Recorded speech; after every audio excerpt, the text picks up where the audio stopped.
caro ouvinte. Hoje vamos falar sobre um tema que está muito presente no nosso dia a dia, mesmo que a gente nem perceba, a cybercultura e as suas implicações na comunicação.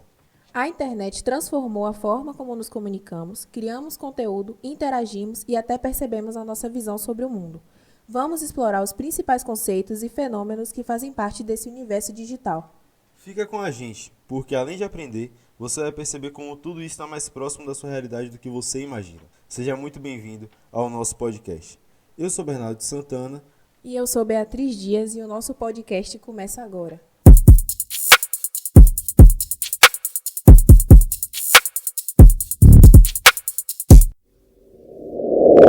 Para começar, o que é cybercultura?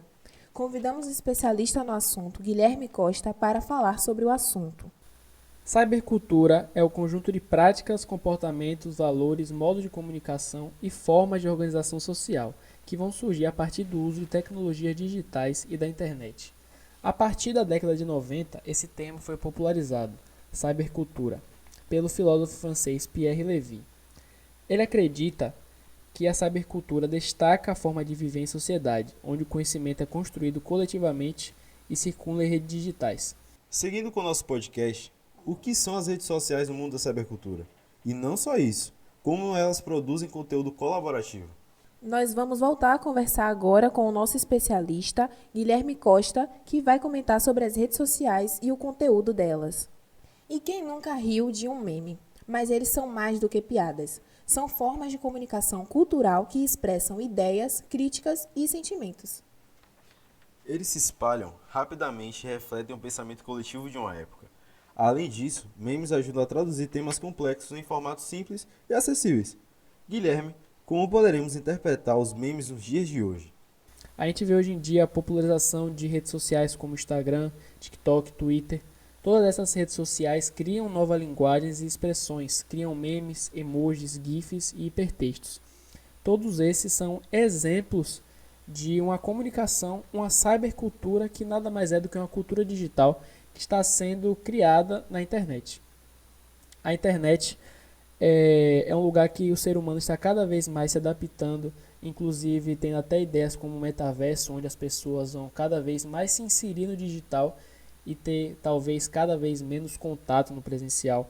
Então, cada vez mais as tecnologias nos fornecem e nos fazem com que seja necessário a gente ter uma cultura dentro da internet.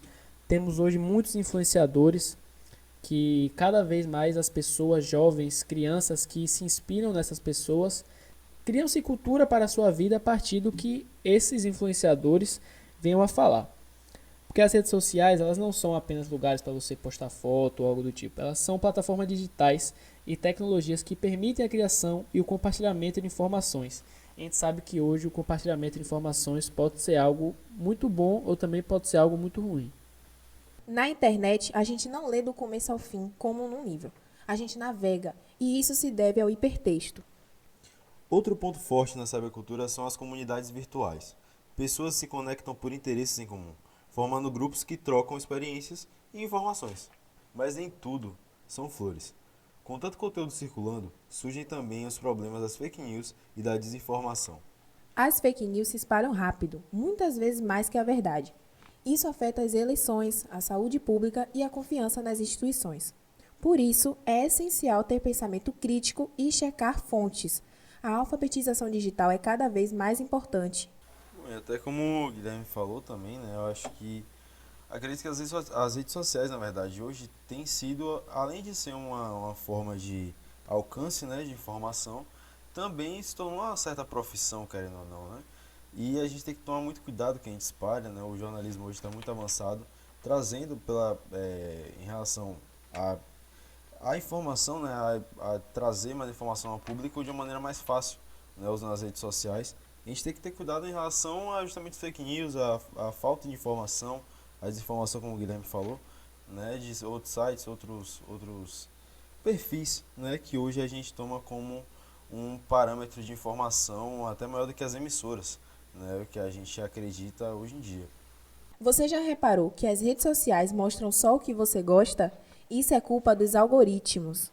Eles filtram conteúdos com base no nosso comportamento. Isso pode ser útil, mas também cria bolhas digitais, onde a gente só vê opiniões parecidas com as nossas. O resultado? A polarização aumenta e o diálogo entre diferentes pontos de vista diminui. Agora nós vamos falar sobre dois temas super importantes e relevantes dentro do espaço virtual e de interação com as sociedades. Crescente nos dias atuais, as redes sociais desempenham papéis importantes para cada indivíduo. Com ela, dois conceitos carregam essa importância de conteúdos. Por um lado, temos aquilo que chamamos de algoritmos, presentes nas plataformas digitais, como Facebook, Instagram, Google, YouTube, dentre outros. Funciona como uma espécie de monitoria de cada usuário daquela rede, medindo interesses e desejos, assim como apresentando conteúdos que visam satisfazer os desejos de cada elemento. Como, por exemplo, quando o usuário curte, comenta e compartilha postagens sobre esportes, as redes sociais passam a oferecer maior conteúdo sobre esportes para o usuário. E vai mais além. O algoritmo refina a sua atividade na rede social, entendendo se o seu foco é futebol, vôlei, basquete, corrida de Fórmula 1, dentre outros, verificando ainda quanto tempo você passa assistindo vídeos ou vendo postagens sobre o tema de sua preferência. Quais os perfis lhe interessam, tipos de conteúdo lhe chamam maior atenção, como fotos, vídeos curtos ou longos, textos, charges, dentre outras ferramentas de medir cada usuário das redes sociais. Nós tivemos, por exemplo, agora o caso do Felca, que ele denunciou bastante sobre esse caso dos algoritmos, com as crianças, o caso de pedofilia. Então é algo que está muito atualizado na nossa sociedade. Com isso, as bolhas digitais deixam de exibir outros conteúdos, como política, cuidados com cabelos, assuntos de interesse das comunidades. Tudo isso dificultando exibir opiniões que divergem do seu foco e o que foi apurado em seu algoritmo. O que algoritmos e bolhas digitais têm em comum? O grande desafio da cybercultura atual. Embora esses mecanismos do espaço virtual personalizem o conteúdo para agradar o usuário, pode também limitar o acesso à informação e promover a alienação com outros temas importantes para a sociedade. Nos dias atuais, é importante que os usuários das redes sociais desenvolvam aquilo que chamamos de educação midiática crítica, com o intuito de acessar diferentes fontes, apurar as informações e compreender como funcionam os algoritmos. Por entendimento geral, educação midiática crítica é a capacidade de acessar, analisar, criar e participar de ambientes informacionais de forma crítica, consciente e cidadã, compreendendo o funcionamento da mídia e produzindo conteúdo responsável. Além disso, é necessário refletir sobre a responsabilidade das plataformas digitais e a possível necessidade de regulamentação para garantir uma comunicação mais saudável, democrática e plural. Um ponto importante: nem todo mundo tem acesso à internet de qualidade. Isso cria o problema da exclusão digital. Além disso, há muitos desafios éticos: privacidade, uso de dados, dependência tecnológica, discurso de ódio. Precisamos pensar não só na tecnologia, mas em como ela é usada e para que ela serve. E ainda é um grande dilema porque a gente tem costume de tecnologia pensar só em máquinas, celulares, computador, mas a gente sabe que tecnologia, pela sua essência, é tudo aquilo que impulsiona o progresso e a evolução humana. E a gente sabe que nem toda porcentagem da população tem acesso a redes sociais, a Instagram, a TikTok, a um celular. Então nós temos que ter muito cuidado com essa interação talvez excessiva nas redes sociais e com pouca interação pessoal, porque nem todas as pessoas têm acesso a esse mundo, o que pode ser um grande atraso para a nossa população. Sem sombra de dúvida, né? Porque tem povos com baixa renda, né? Que, por exemplo, não tem um celular, ou se tem, só tem um só, né? Não tem acesso à internet ou até a estudo sobre o assunto e acaba meio que se perdendo nisso. Eu acho que uma pessoa sem informação do que fazer, de como entrar nesse mundo da cybercultura, uma pessoa sem informação, sem no minimamente saber o que é, ela se perde, né? Então fica muito difícil para quem não tem de onde tirar informação, de onde ter essa informação. Muito interessante mesmo essa sua fala, Guilherme. E olha que coincidência, acabamos de receber uma mensagem mais que especial de alguém que é referência quando falamos de inclusão digital hoje em dia. Esse profissional, aliás, foi um dos mentores do nosso convidado e carrega todas as credenciais possíveis para falar do assunto com propriedade. tenho certeza de que a mensagem dele vai somar ainda mais esse episódio, que já está sendo sensacional. Então, sem mais delongas, vamos ouvir agora essa mensagem.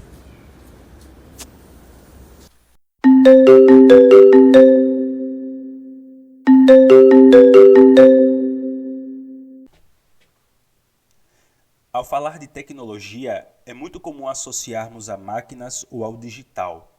Mas, em sua essência, tecnologia é tudo aquilo que impulsiona o progresso e a evolução humana, seja pela satisfação de desejos ou pelo cumprimento de objetivos. Com o avanço tecnológico cada vez mais rápido, torna-se indispensável a inserção no universo virtual. Atualmente, os serviços que não podem ser realizados de forma online são taxados de ruins ou atrasados. Por um lado, isso pode ser positivo, mas por outro, pode significar uma forte exclusão, tendo em vista que, apesar de a sociedade estar cada vez mais conectada, para uma parcela considerável da população ainda é algo distante. Levando esses fatores em conta, a inclusão digital vem se tornando uma obrigação em um planeta cada vez mais globalizado. É importante compreender que esse tema não se limita apenas ao acesso a equipamentos e à internet, mas envolve também a capacitação tecnológica e o desenvolvimento de um pensamento crítico sobre a inovação como um todo. Exemplo disso é que nos dias atuais é possível crescer social e economicamente, avançar na educação, abrir portas para oportunidades de trabalho e garantir que o cidadão participe ativamente da vida coletiva. E é justamente por esse nível de relevância que o espaço digital vem conquistando que podemos dizer que ele também é bastante perigoso. Assim como em qualquer outra esfera da vida, o ambiente virtual está suscetível à utilização por qualquer indivíduo, podendo ser explorado para a prática de crimes. Com a evolução dos algoritmos, a problemática do extrativismo de dados ganha notoriedade. A manipulação de informações gera perda de autonomia e de controle, fomentando o ódio e o preconceito. A falsificação ideológica é algo frequente, muitas vezes normalizada por sistemas de verificação frágeis e ineficazes. Por isso, é fundamental adotar uma postura crítica em relação ao universo digital, a fim de buscar estabelecer equidade no acesso, com respeito às diferentes composições desse espaço. Somente assim será possível garantir que a tecnologia seja uma ferramenta de inclusão e desenvolvimento, e não um fator de exclusão e risco social.